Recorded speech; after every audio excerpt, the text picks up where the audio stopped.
La mitificación de las mamografías es un tema de gran relieve que vamos a tratar ahora de la mano del doctor Peter Gotze. Según el doctor Gotze, existe un desconocimiento del daño y riesgo del cribado mamográfico. Las mujeres conocemos los beneficios que nos han contado. Yo misma soy paciente de la Seguridad Social toda la vida. Pero claro, después de los 3 partos, te despiden y dentro de 3 años te vamos a hacer la siguiente revisión. 3 años sin ir al ginecólogo. Me pareció una barbaridad. Pues me haré de una mutua, que miré a ver qué mutua podía coger, cuál me salía más a cuenta, al menos que el tema ginecológico me quedara cubierto. Bien, cogí una con copago. Voy al ginecólogo, me hace la visita y luego el tema de la mamografía. Bueno, pues ¿qué te parece? Y yo, no sé, cada 2 años.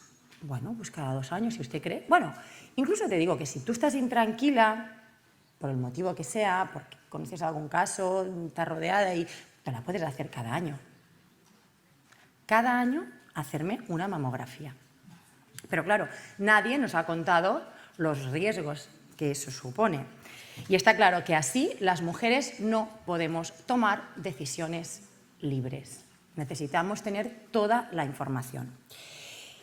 El beneficio es menor, los riesgos mayores, lo que nos indica que hay una sobrevaloración de las mamografías. El debate está servido y llega de la mano del doctor Gotze, biólogo, médico, investigador, autor de revisiones sistemáticas y evaluaciones de terapias farmacológicas, técnicas de tratamiento y prevención en salud.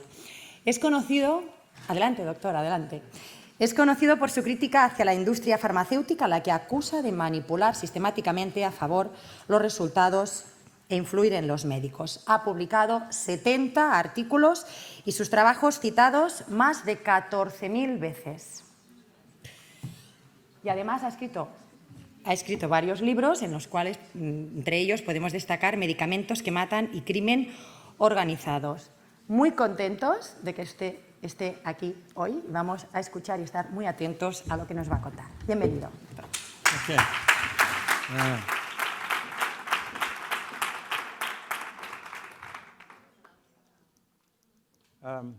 How can I use this one? How does this work? Can I? There's no pointer here. The green button? No? No, the pointer. The pointer. Is this one? Ah, yes. Yes. This one? Oh, okay. Obrigado. É muito agradável de estar aqui em Barcelona.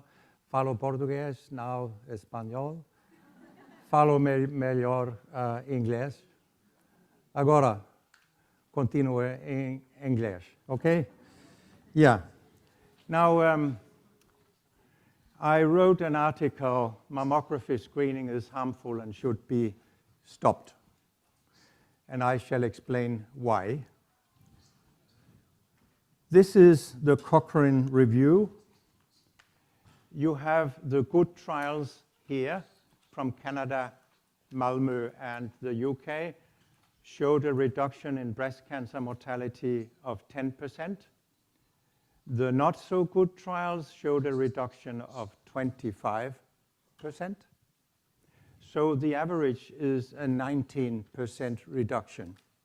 But this is more reliable than this one.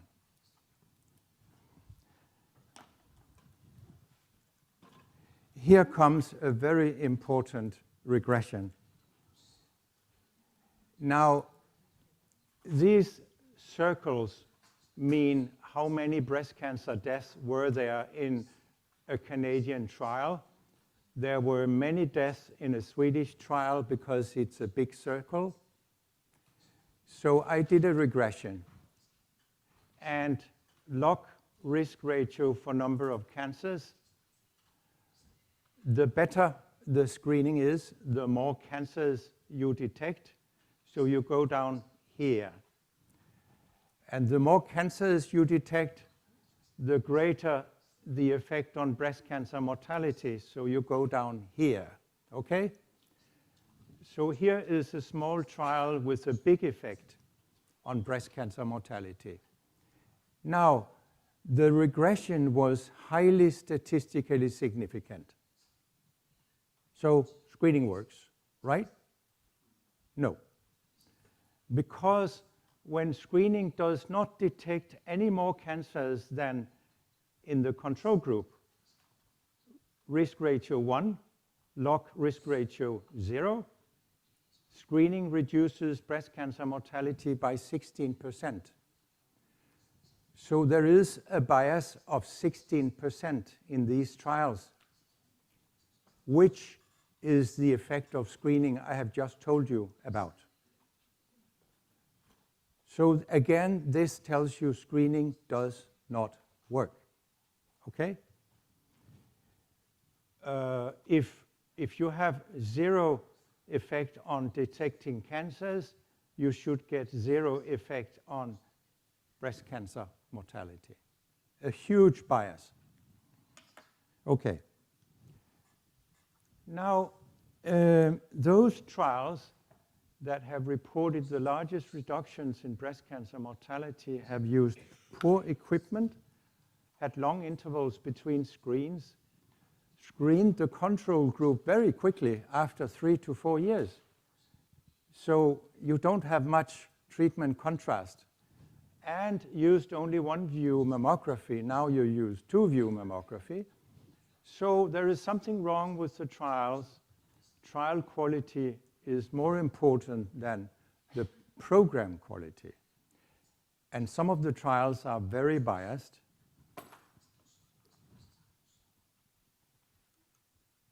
Now, UK statistician has prepared this slide. You die from a lot else than breast cancer. 10 times as many women die from heart disease. So why run for the cure 1 day a year for breast cancer? These women should run every day, not to die from heart disease, okay? So if you are alive when you are 50, you can die from a lot else. So 1/3 is dead by the age of 80. So here is survival without screening, the green line, survival with screening, the red line. Wonderful to go to mammography screening. Now I will magnify it for you. Oops. Do you think the politicians would have bought mammography screening if they had known this? And I actually even assume there is a 20% effect on breast cancer mortality, which does not exist, and yet you can't see the difference. It's nowhere. My motto in life is, don't worry, be happy. Don't go to screening. Now, I can't whistle, otherwise I had done that.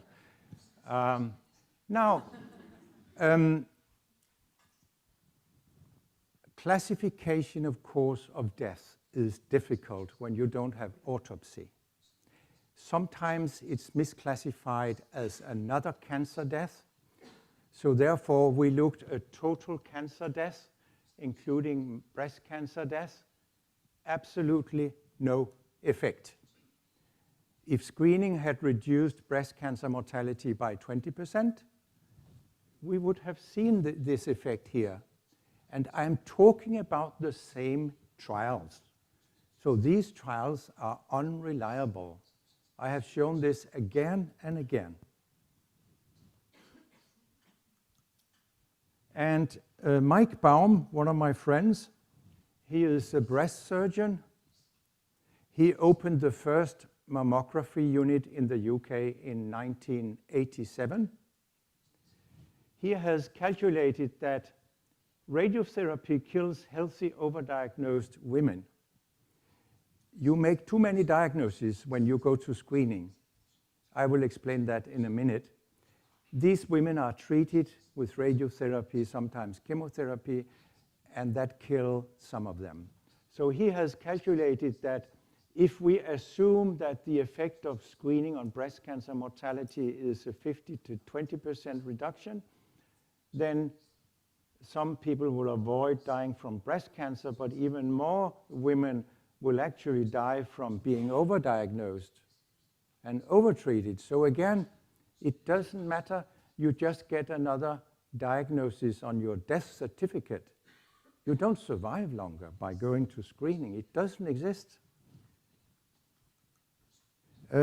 Denmark is a unique country because of my research.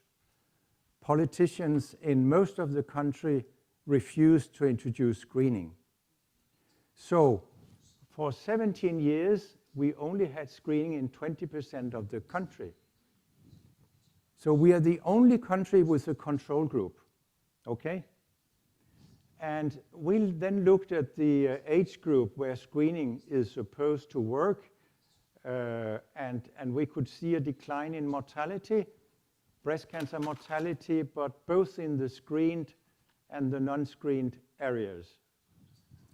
And here you can see the data. It takes a few years before screening works. So breast cancer mortality was reduced by 1% per year in the screened areas, by 2% per year in the non-screened areas. And those who were not invited to screening, 5% reduction, 6% reduction. So again, screening does not work. Here is another illustration that screening does not work. It's a brilliant study where neighboring countries were compared. Sweden introduced screening very early and quickly came up to the whole country. Norway introduced screening some 15 years later, so these are similar countries. Northern Ireland, very early. Republic of Ireland, late. Netherlands, early. Belgium and Flanders, late. And then the United States. What do you see? Breast cancer mortality goes down in all countries from around 1988. This is because of better treatment. It has absolutely nothing to do with mammography screening because they introduced screening 10 to 15 years apart. It's very convincing data. And then we come to, does screening reduce the occurrence of advanced cancers? That's why we screen. They don't. Oche has shown with data from many countries rates of advanced cancers bigger than 2 centimeters was not reduced by screening. The head of the Norwegian breast screening program, Mette Kalager, showed the same rate of advanced cancers, stage 3 or 4, exactly the same in screened and non-screened areas. Kalager was harassed by her colleagues. She left her job because she gave up believing in screening, okay? Yeah. So overdiagnosis means the detection of cancers which would never have come to your attention in your lifetime, and they are often slow growing. Sometimes they don't grow at all, and we have published studies that make it likely that some breast cancers disappear. Even invasive breast cancers disappear again if they are not treated. And we know this from other cancers as well, that they can disappear again.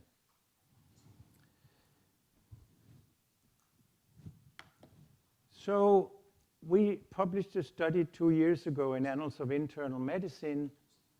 Rates of advanced cancers bigger than 2 centimeters was not reduced with screening, and we found 50% overdiagnosis. Even in invasive cancers, 1 in every 3 invasive cancers are overdiagnosed, or ductal carcinoma in situ. So it's a lot of 711 invasive cancers and 180 cases of carcinoma in situ. So you see there are more invasive cancers overdiagnosed than carcinoma in situ. We also studied this in other countries, and we found 50% overdiagnosis, very consistent from country to country. But Denmark is more reliable because we have a control group at the same time. But we found 50% every time. Now, this is a strange graph. When screening started in the UK, we call it Little England now, that they go out of the European Union. Not Great Britain, it has become Little England, you know? Yeah, they don't like it when I tell them.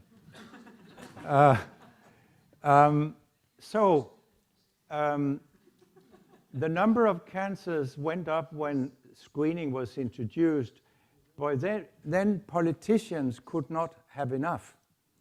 So they extended the age group to include 65 to 69, and what happened? Boom, it went up dramatically. Can you explain this? No one has been able to explain it. These women, most of them by far, had already been screened for many years. Lots of cancers detected, so why do you suddenly detect a lot of more cancers when you extend the age range? It doesn't make any sense to me or anybody else I have discussed this with. No one can explain this.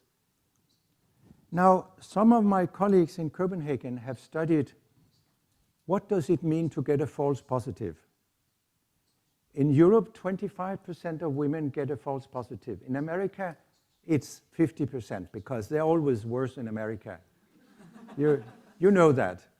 They think they can live forever if just they get enough screens and drugs and all sorts of things. So it means a lot to get a false positive. So my colleagues studied the psychological effects of false positives. One of their outcomes was anxiety. So if you're told you have breast cancer, then of course you get very anxious. If you're told everything is fine, you don't get anxious. What about if you get a false positive? In between, even 3 years later, these women, some of them were still worried. So it has enormous importance to worry so many women. So if you do a utility analysis of breast cancer screening, it is negative. You are harming people. They don't survive more, but you are harming them psychologically. You are harming them physically with overdiagnosis and overtreatment. It's a very bad idea. Then we are told two big lies. Screening saves lives. It doesn't. Screening saves breasts. It doesn't. Again, we can use Danish data. When screening was introduced in Copenhagen and the island of Fyn, many years ago, we saw 2 mountains of mastectomies, okay? Now, you move forward the date of diagnosis. So, of course, you must have more mastectomies in the beginning. But there is no valley of fewer mastectomies. It goes down in the same way in screened and non-screened areas.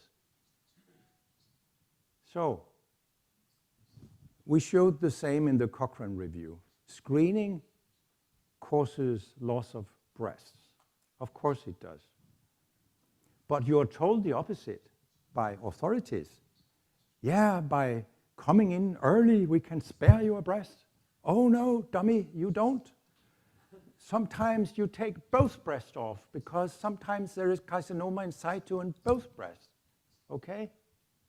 It's absolutely awful what is going on. So here comes something positive. What is the best preventive measure against getting breast cancer? It is staying in your home, not going to screening. Because with 50% overdiagnosis, we are up in 150% diagnosis. If you don't go to screening, you come down to 100%. So you reduce your risk of getting a breast cancer diagnosis by 33% if not going to screening. It's the most effective preventive measure we have in breast cancer. Stay at home, for God's sake. Fiona Gottlieb doesn't go to screening. She's the editor of the BMJ. Why not? She knows my research. My wife doesn't go to screening. Why not? She's married to me and knows about my research. Okay. So screening doesn't work, and it actually causes breast cancer because you could say it causes breast cancer because it gives you a diagnosis that you cannot use. It's like the males, you know, screening for prostate cancer. We shouldn't do that. But in America, talk to your doctor. Yeah, nonsense. Just stay at home. So if you get screened for prostate cancer and they remove your prostate, well, you can ask your doctor, can you promise me I will live longer if you remove my prostate? No, but I can promise you it will feel longer because no more sex, okay? So no breasts, no erections. What a wonderful future we have.